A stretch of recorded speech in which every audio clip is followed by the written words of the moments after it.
2회 한국사 능력검정시험 중급 기출문제 33번을 풀어보도록 하겠습니다.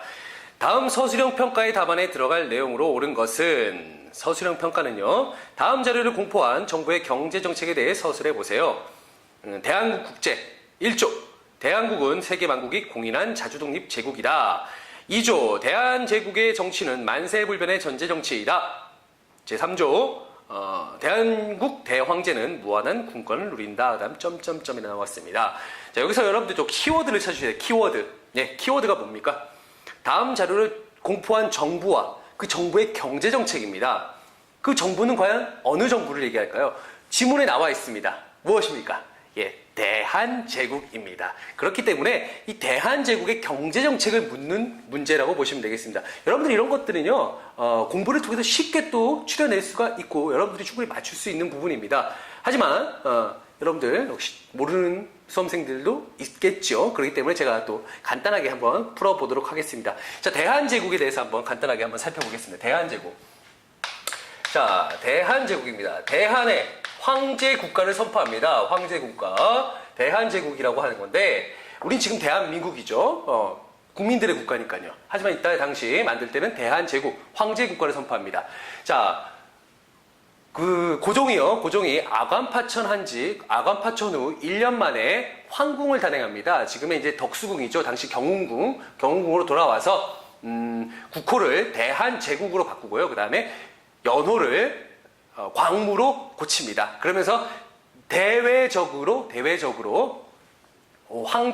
자주적인 국가를 내세우게 되는 거죠. 이제 더 이상 외세의 간섭을 받지 않고 우리 식대로 우리나라 자주적으로 우리가 나가겠다라고 하는 그런 모습을 보여줍니다. 여기에서 이제 황제라고 하는 부분들은요, 이제 더 이상 이제는 중국의 4대 국가에서 벗어나겠다라고 하는 또 의미도 내포하고 있다라고 여러분들이 판단하시면 되겠습니다. 자, 대한제국이 만들어진 시기, 대한제국이 그러면서 갖가지 정책을 펼쳐나갑니다. 개혁을 하게 됩니다. 그 개혁을 무슨 개혁이라고 하냐면요, 우리가 광무개혁이라고 해요. 광무. 아까 연호를 광무라고 했다고 했죠? 예, 그 광무개혁에 대해서 한번 여러분들 살펴보시기 바랍니다. 광무개혁은요, 크게 두 가지 방향으로 나갑니다. 광무개혁 모토부터 일단 살펴보겠습니다. 모토. 광무개혁 어떠한 것을 모토로 해서 정책을 펼쳐나가냐? 9번 신참이라는 거예요. 9번 신참. 9번 신참. 자, 9번 신참이 뭐냐? 어려운 말일 수도 있는데 쉽습니다. 말 그대로 그냥 쭉 읽으시면 돼요. 뭐예요? 옛것을 근본으로 합니다. 대한국 국제, 아까 봤지만 대한제국의 헌법과 같은 이 지문에 나와 있는 대한국 국제에서 뭐라고 얘기했습니까?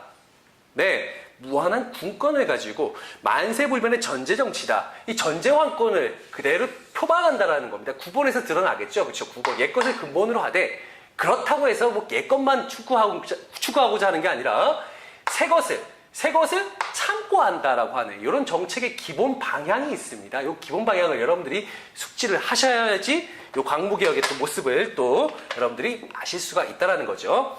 자, 광무개혁 두 가지 방향. 9번 신참. 첫 번째가 정치입니다. 정치.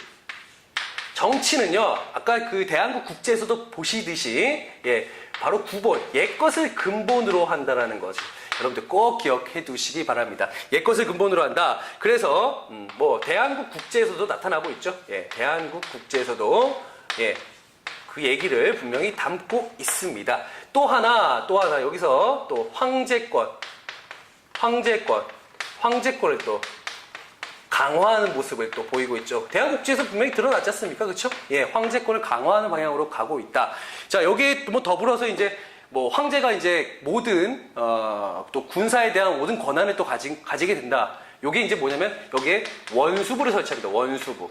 이런 것도 좀 하나 좀 알아두시면 좋겠지요. 원수부를 또 설치하는 모습까지. 이런 게 어떤 그 정치적인 면에 있어서 구본의 모습이라고 여러분들이 판단하시면 되겠습니다. 판단하시면 되겠고요. 자, 정치는 구본으로 가되, 자, 그 다음에 경제를 한번 보시면요. 경제적인 부분은요, 새 것을 참고합니다. 요게 이제 경제 부분은 신참에 대한 부분이다라고 여러분들이 판단하시면 되겠지요. 예, 신참. 자, 경제. 뭐냐? 가장 중요한 게 있습니다. 지계 발급입니다. 지계. 예, 지계 발급. 요게 아주 여러분들이 중요하게 짚고 넘어가셔야 되는 부분이에요. 지게. 자, 뭐 지게, 우리가 등에 없는 지게? 아니죠. 뭡니까? 땅지자에다가 계약서입니다. 토지 계약서를 발급해준다는 거죠. 그 전까지는 토지 계약서라는 자체에 대해서 생소한 겁니다. 일반 백성들은요, 생소합니다. 그저 그냥 여기서부터 저기까지가 내 땅이다 라고 한다면 그냥 사람들이, 거기가 네 땅?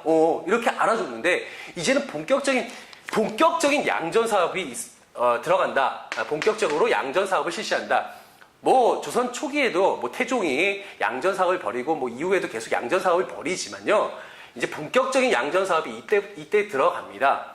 물론 나중에 일본의 방해로 결국은 성과를 거두지 못합니다. 결국 이건 어디로 넘어갑니까? 차후에 일제에 의한 토지 조사 사업에서 완성이 되게 되죠. 그렇죠? 우리가 자주적으로 우리가 스스로가 한 게 아니고 일제에 의해서 결국 완성이 되는데, 어쨌든 간에 근대적인 토지 계약서인 지계를 발급한다라는 걸 여러분들이 꼭 기억을 해 두셔야 됩니다. 알겠죠? 이후에도 상공업을 진흥해서 하는 회사를 또 설립하게 되고요. 상공업을 진흥하고요. 또한, 이들을 또 여기 투입시키기 위한 또 가르쳐야겠죠? 그쵸? 실업학교들도 많이 또 설립을 하게 됩니다.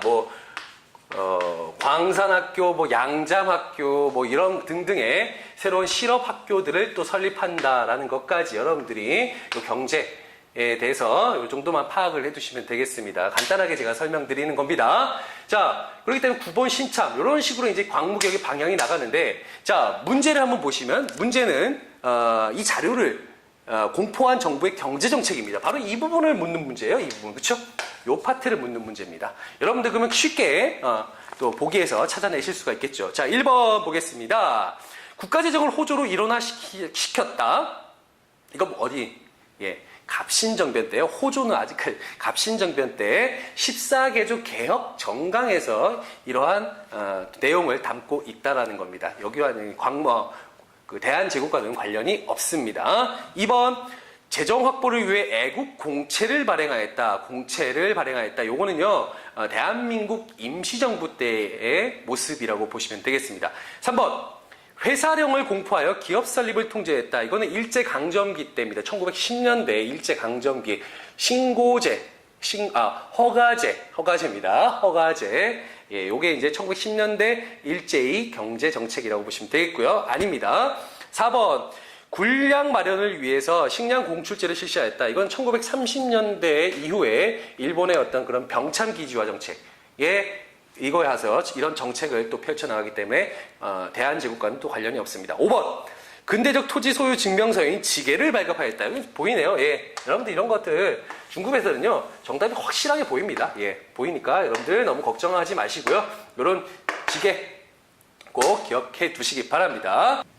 그러면은 34번에서 여러분들 또 찾아뵙도록 하겠습니다.